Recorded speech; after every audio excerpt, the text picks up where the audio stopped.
1장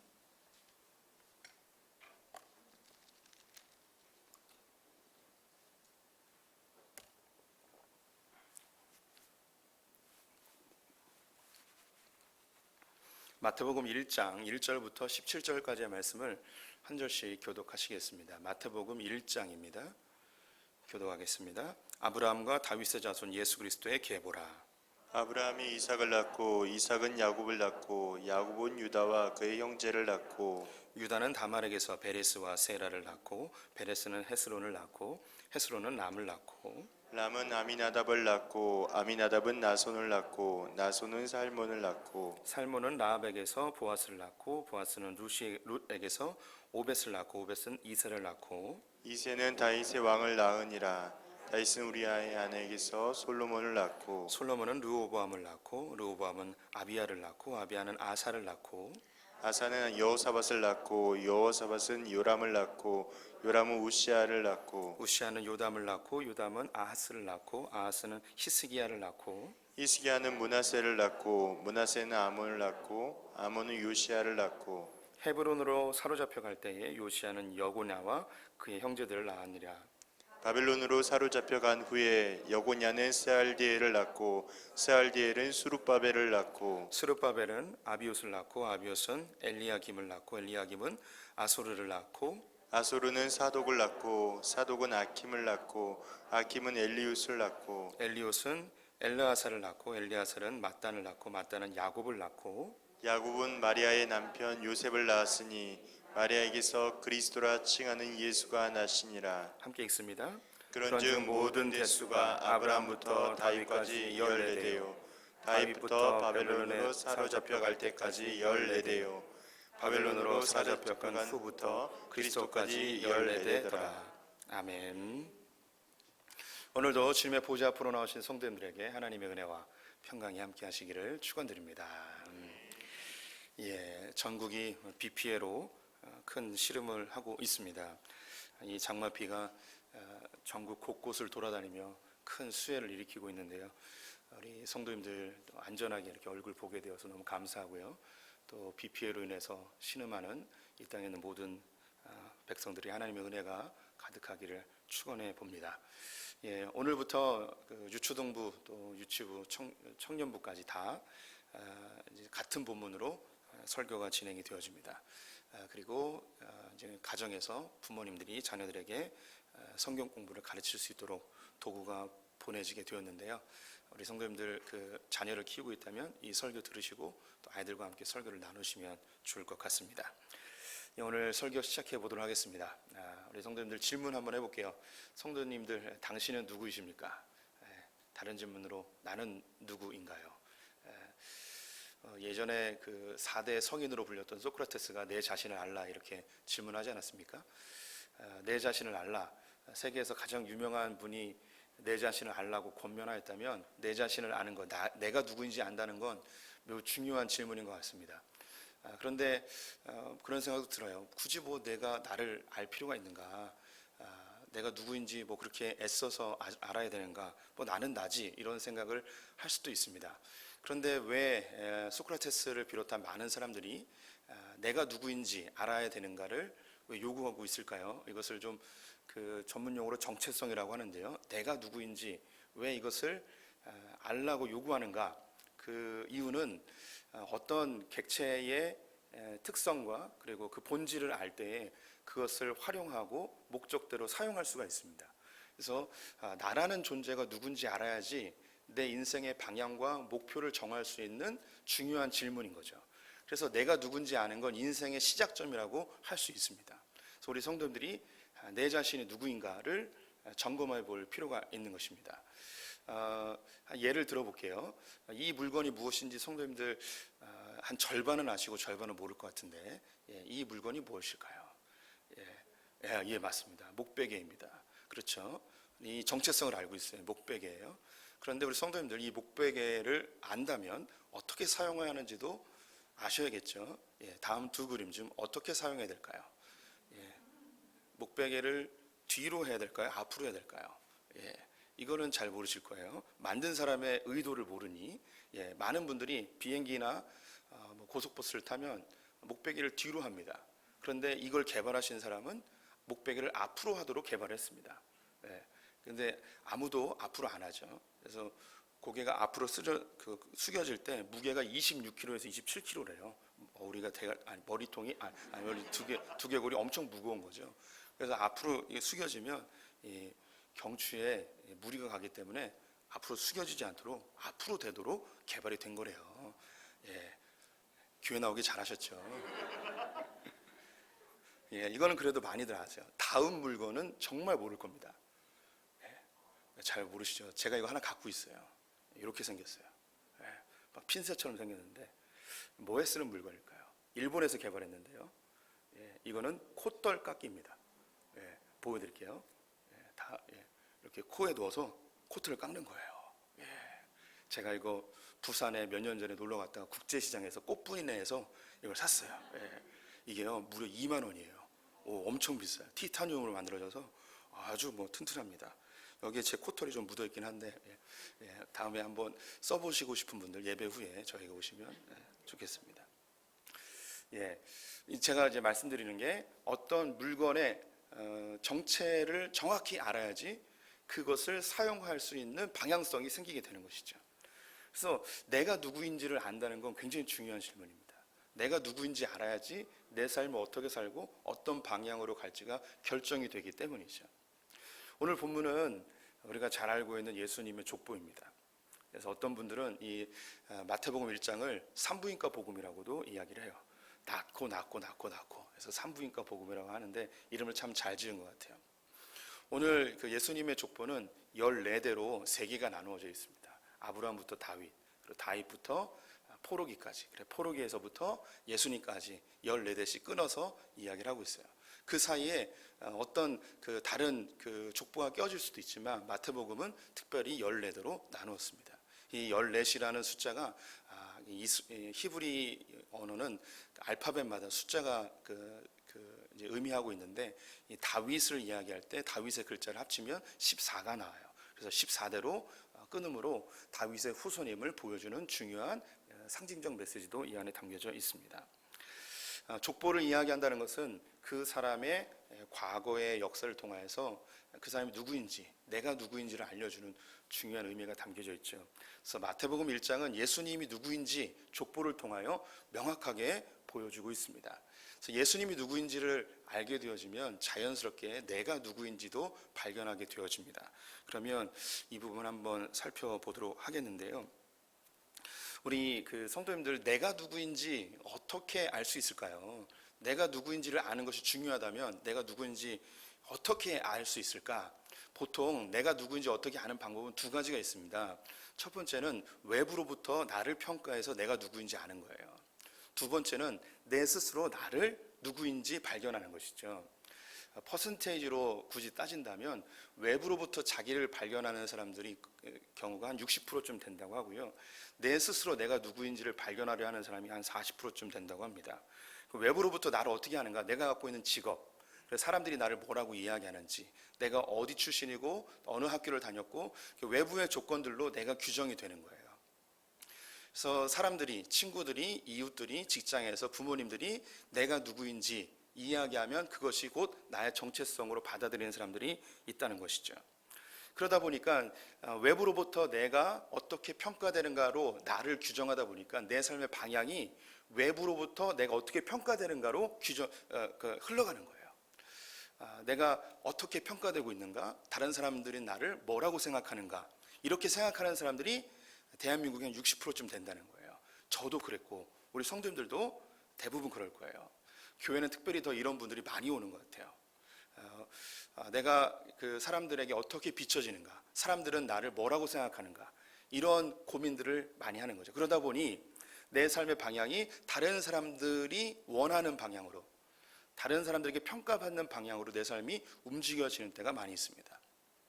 우리가 좋은 대학을 가려는 이유, 돈을 많이 벌려 하는 이유, 결혼의 선택의 기준, 자녀를 키울 때의 그 방법들, 이 모든 것이 다른 사람들이 나를 어떻게 보는가, 다른 사람 내가 이렇게 결정했을 때 뭐라고 생각할까, 흔한 말로 꿀리지 않기 위해서 혹은 체면 때문에 선택하고 결정하고 삶을 이끌어가는 경우들이 많이 있다는 것이죠. 이렇게 살다 보면 어떤 현상이 일어나는가? 내가 뭔가 열심히 살았어요. 부모님이 원하는 대로, 가족들이 원하는 대로, 사회와 직장이 원하는 대로, 그리고 내 체면과 사람들의 인정을 받기 위하여서 내 삶의 에너지를 다 쏟아부은 이후에 돌아보니 나는 누구인가? 나는 왜 이렇게 열심히 사는가? 나는 뭐 때문에 이렇게 열심히 달려왔는가라는 본질적인 질문에 맞닥뜨리게 됩니다. 또 나는 뭔가 열심히 했는데 이 세상 사람들이 인정해 주는 만큼의 성과가 나지 않았어요. 그러면 나의 현실과 나의 이상의 차이가 점점점 멀어짐으로 인한 삶의 스트레스가 강력해집니다. 너무 초라해 보이고 비교하게 되고 그 안에서 내적 갈등으로 무기력하게 되어지고 이것이 몸으로 질병으로 나타나는 경우들도 있게 되죠. 또 때로는 자기 그 내면에서부터 자기를 평가하는 경우가 있어요. 이런 분들은 한국 사회에 한 40%쯤 되어집니다. 그래서 나 스스로가 나를 결정하는 거예요. 이런 사람들은 자기 멋대로 사는 겁니다. 자기가 삶의 기준이에요. 그래서 내가 원하는 대로 가는 거예요. 내가 살고 싶은 방법대로. 다른 사람들이 뭐라 이야기해도 관계없어요. 내 멋대로 하는 거죠.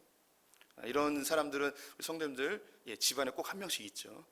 바로 그 놈 있습니다. 자기 멋대로 하는 거예요. 내가 어떻게 상처를 받고 어떻게 힘들어하는지도 모르면서 계속 그렇게 사는 거죠. 이런 사람들은 자기는 행복할지 모르지만 점점점 사람들로부터 고립되어집니다. 그리고 이런 사람들이 많이 늘어날수록 사회는 극도의 개인주의화 되어지고 개인 간의 자유의 충돌로 갈등이 심화되어지고 사회는 혼란스러워집니다. 이건 이미 성도님들께서 현대 사회가 그렇게 되어가고 있음을 느끼고 있습니다. 사람들이 다 자기의 기준대로 사는 거예요. 그러다 보니 개인과 개인 간에 엄청난 충돌이 일어납니다. 또 개인에게도 내가 지금까지 살고 싶은 대로 살았어요. 그런데 인생을 한참 살다 보니 철저하게 고립되어 있는 자신을 발견하게 됩니다. 내가 뭘 위해서 이렇게 살았는가? 직장도 있고 돈도 넉넉하고 그런데 외로워요. 나 혼자만 잘 먹고 잘 살면 되는 줄 알아서 내가 원하는 편한 사람들만 교제하다 보니 점점점 인간관계가 단절되어지고 가족들은 하나 둘씩 세상을 떠나거나 나와 등지게 되어져서 완전히 고립되어진 자기를 발견하게 됩니다. 때로는 이런 사람들이 극단적인 선택을 하게 되고 외로이 삶을 마감하는 경우들도 많이 있습니다. 요즘 사회가 복잡하고 경쟁이 치열하고 외부의 시선으로 자기를 평가하는 그런 사회이기 때문에 참 자아, 진화라고 하나요? 참 자아를 찾고자 하는 명상이나 수련이나 참선이나 이런 흐름들이 점점점 많아지고 있습니다. 자기를 찾는 거예요. 좋아 보이고 멋져 보이고 세상 사람 눈치 안 보고 내 멋대로 사는 것 굉장히 흔망할 만한 그런 요소인 것 같지만 시간이 다 지나다 보면 결국 홀로 고립되어 있는 나를 발견하게 됩니다. 내 자신을 외부로부터 평가하는 것, 이것은 우리의 삶에 스트레스와 비교, 경쟁을 일으키고 내 자신 스스로가 나를 발견했을 때 고립되어지고 외로움 속에 인생을 홀로 마감하는 경우들이 나타나는 것을 우리는 다 알고 있습니다. 그럼 내 자신을 어떻게 발견할 것인가? 예수님이 이 족보를 통해서 우리 성도님들이 누구인지 찾아가 봤으면 좋겠습니다. 오늘 본문의 처음에 예수님을 아브라함의 후손이라고 이야기하고 있습니다. 이것이 왜 중요한가? 이것은 유대인들에게 예수님이 아브라함의 직접적인 후손임을 보여주는 중요한 메시지입니다. 이 창세기에는 족보가 쭉 나오게 되는데요. 간략하게 창세기 5장에 보시면 아담의 후손부터 나옵니다. 이것은 아담의 계보를 적은 책이니라. 그래서 아담에게서부터 노아까지 나옵니다. 그래서 노아 11장에 가게 되면 셈의 족보는 이러하니라 이야기하면서 노아의 아들 셈부터 아브람까지 족보가 나옵니다. 그러면 그 다음 족보는 누구부터 시작돼야 되냐면 바로 아브라함부터 시작이 되어야 되는 거예요.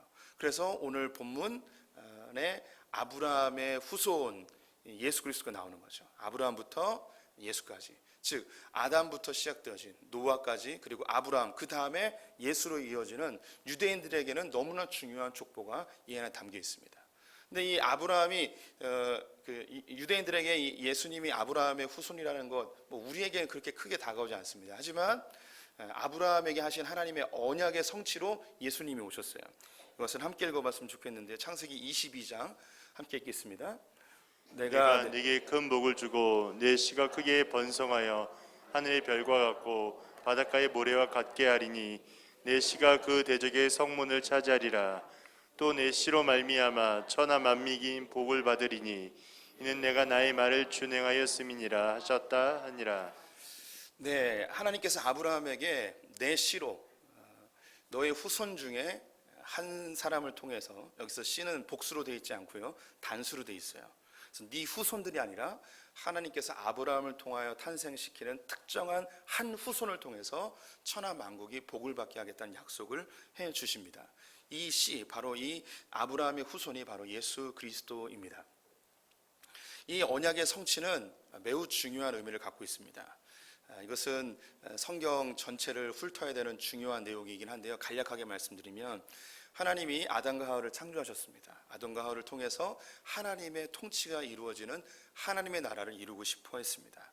아담과 하와가 그 대리자로 에덴 동산에서 하나님의 통치가 임하게 하는 것이죠.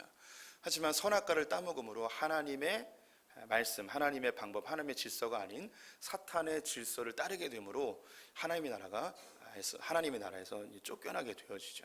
에덴에서 쫓겨나는 거예요. 그 이후에 아담의 후손들은 점점점 타락하여 그 생각하는 모든 것이 악하여서 하나님은 홍수로 심판케 하셨습니다.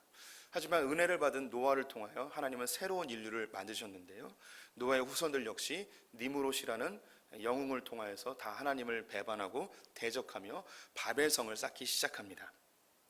이 바벨성은 자기의 이름을 내고 흩어짐을 면하자는 캐치프레이즈 하에 높은 성을 쌓으며 하나님을 대적하죠. 하나님이 필요 없는 세상을 만든 겁니다.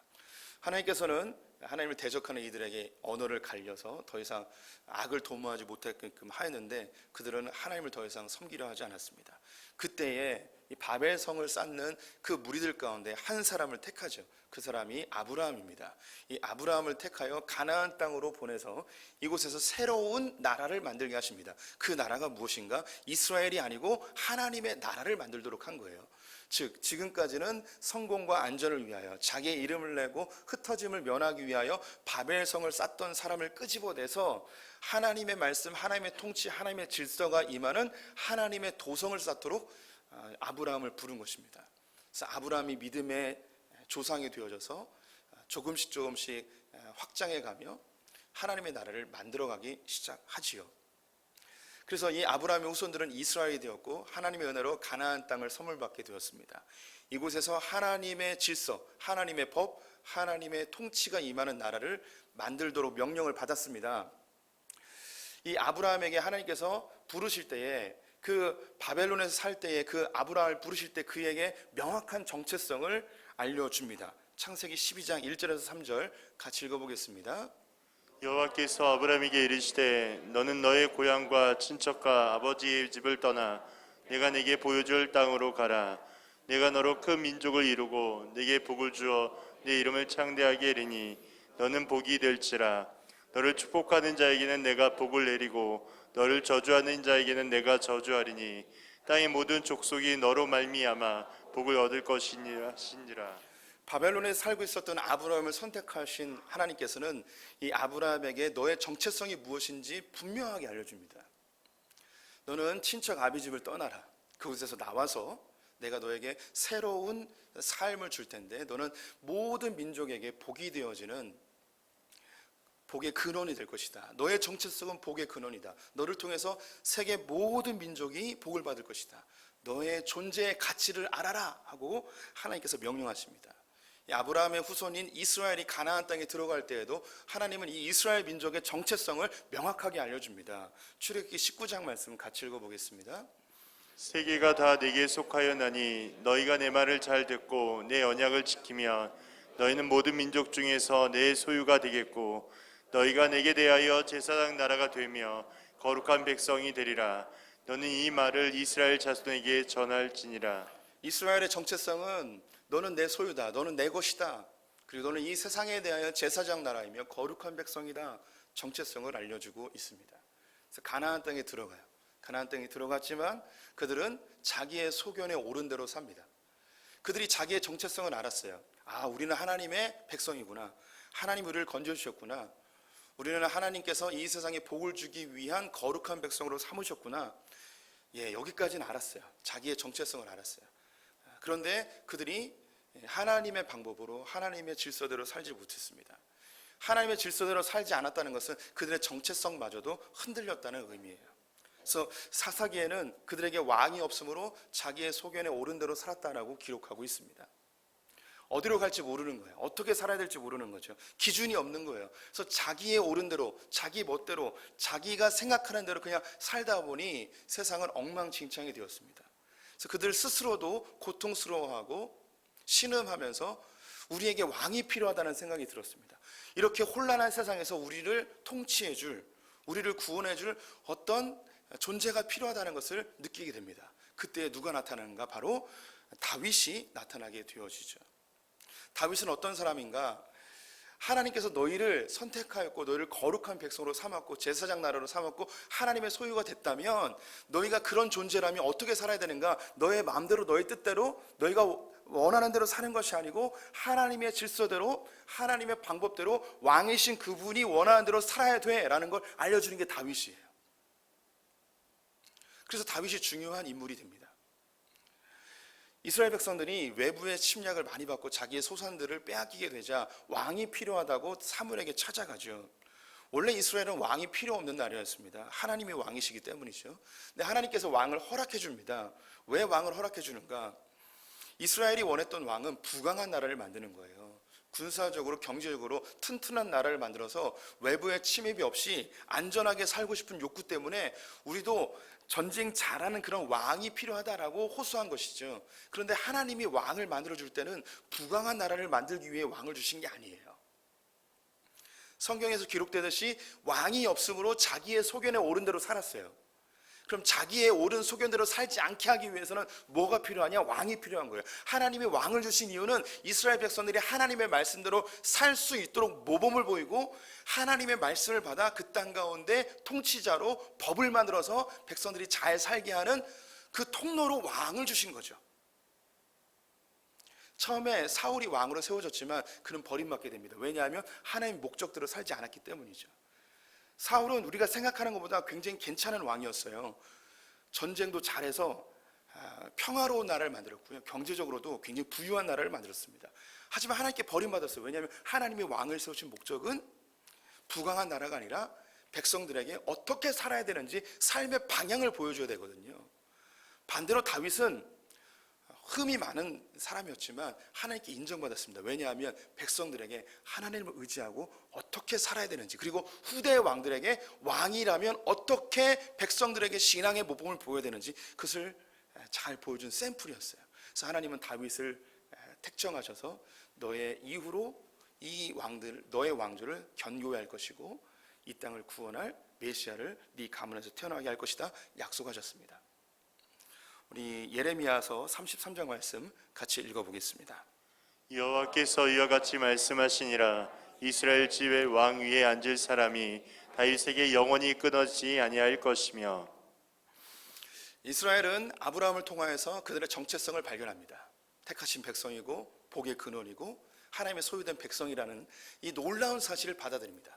그리고 다윗의 후손임을 통하여 무엇을 깨달아야 되냐면 우리가 하나님의 백성이라면 다윗이 이야기한 것처럼 하나님의 말씀대로 살아야 되는구나. 하나님의 통치를 받아야 되는구나. 우리의 삶이 잘 먹고 잘 사는 것, 즉 다시 말해 부강한 나라를 만드는 것이 아니라 하나님의 통치를 받으며 하나님의 마음을 이 땅 가운데 실현하는 정의와 공의가 이루어지는 그런 나라를 만들어야 되는구나.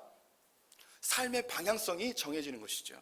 그런데 안타깝게도 다윗의 후대 왕들은 다윗의 모범을 따르지 않았습니다. 기껏 3-4명 정도가 다윗의 모범을 좇아서 나라를 잘 통치하였지만 그 외의 왕들은 다 다윗이 원하는 다윗의 길을 벗어나서 우상 숭배와 악을 행하는 길로 향하게 되어지죠. 결국 하나님께서는 이스라엘 백성들을 놔버리십니다. 멸망시키시죠. 그리고 바벨론으로 다 포로로 끌려가게 되어집니다. 바벨론의 포로로 끌려간 이스라엘 백성들은 한 가지 갈망하게 됩니다. 약속하셨던 하나님이 다윗을 통하여서 주시고자 하셨던 그 다윗의 후손, 그 메시아 그리스도, 그분이 우리에게 오셨을 때 우리를 구원하시겠구나. 그들은 자기의 정체성을 잃어버립니다. 정체성을 잃어버리니까 어떻게 살아야 되는지도 잃어버리죠. 그때 대혼란 가운데 삶이 엉망진창이 되어져 내 삶을 구원해 줄 어떤 구원자를 갈망하며 살아갑니다. 우리 인생도 그래요. 내 자신이 누구인지, 내가 왜 살아야 되는지 그 이유를 분명히 알지 못하면 삶의 방향이 흐트러집니다. 잘못되면 범죄의 길로 가게 되고 심한 우울증을 겪기도 합니다. 그 가운데 우리가 갈망하는 한 가지는 누가 좀 나를 건져줬으면 좋겠다. 내가 누구인지 좀 알았으면 좋겠고 어떻게 살아야 되는지 한 줄기 빛이라도 좀 보여줬으면 좋겠다라는 그런 갈망함이 생기죠.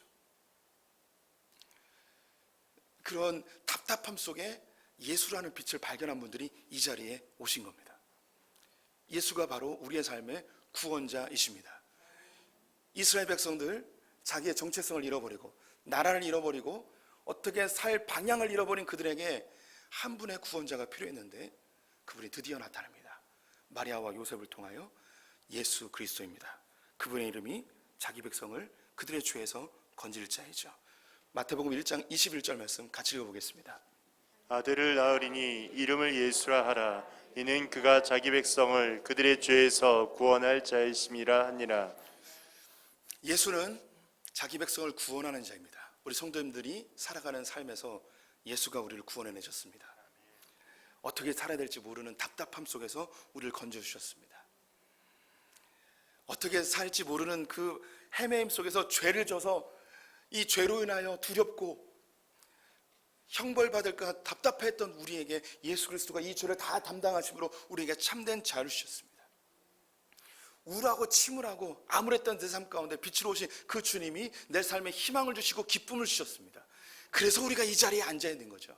예수 그리스도를 알면 알수록 우리는 삶의 기쁨을 회복하고 삶의 목표를 분명히 할 수 있습니다. 복음은 예수 처음 믿을 때만 필요한 것이 아니고 우리 인생 전체에서 복음은 지속적으로 필요합니다. 왜냐하면 우리 성도들이 이스라엘 백성들처럼 인생을 살다 보면 내가 누군지 자꾸 잊어버려요. 또 내 자신이 누군지 잃어버리다 보니 내가 어떻게 살아야 되는지도 잃어버릴 때가 많이 있습니다. 그때 다시 복음이 필요한 거예요. 다시 예수가 필요한 거죠. 예수가 우리에게 다시금 이야기합니다. 내가 너를 죄에서 건져주었다. 영접하는 자 곧 그 이름을 믿는 자들에게는 하나님의 자녀가 되는 권세를 주셨다. 너희는 택하신 족속이요 왕같은 제사장이요 거룩한 백성이다. 내가 너를 신묘막직하게 지었다. 하나님 우리에게 분명한 정체성을 알려주십니다. 막연하게 보였던 내가 누구인지 모르던 그 답답함 속에서 예수 그리스도가 내 안에 들어오게 되면 명확하게 우리가 누구인지 알게 돼요. 예수를 아는 자에게는 내가 누구인지 더 이상 고민할 필요가 없습니다.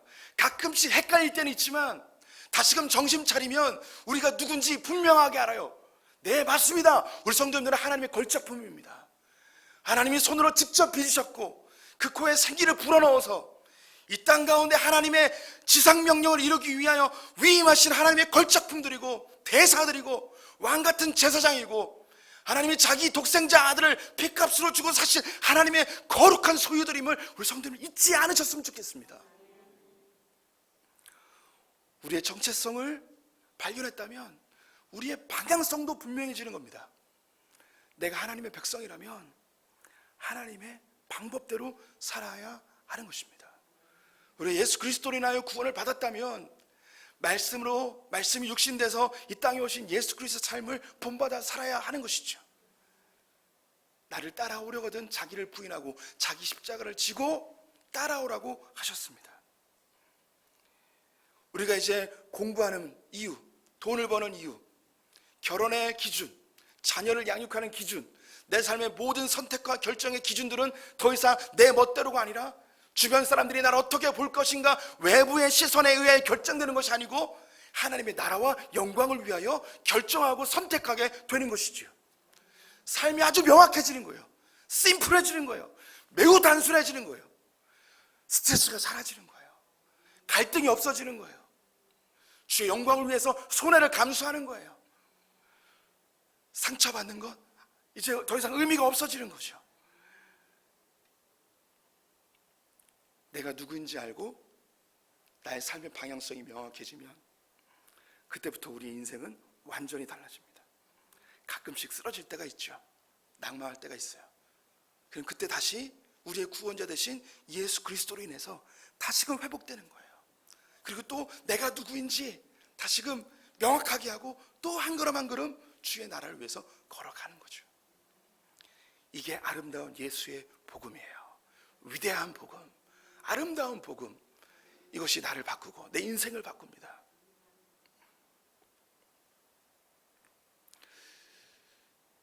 자기의 정체성을 인본주의나 물질주의에 사로잡히면